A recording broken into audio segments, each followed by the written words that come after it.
క్రైస్తవ చరిత్రలో సమూయేలు ఒక ముఖ్యమైన వ్యక్తి.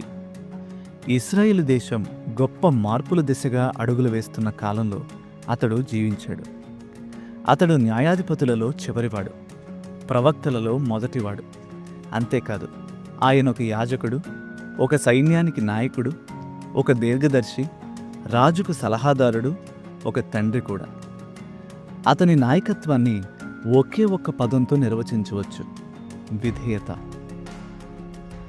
సమూయేలు తన జీవితమంతా ప్రభువుకు విశ్వాసంగా సేవ చేశాడు.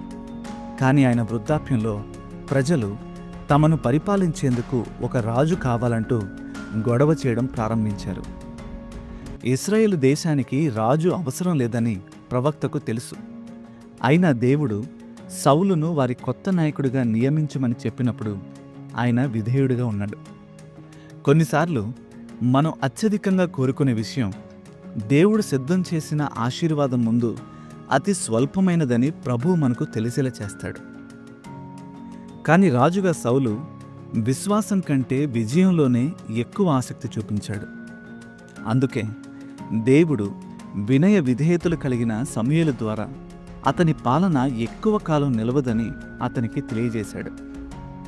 ఆ తరువాత సౌలుకు బదులుగా దేవుడు యెషై కుమారుడైన దావీదును ఇశ్రాయేలును నడిపించే నాయకుడిగా ఎన్నుకున్నాడు.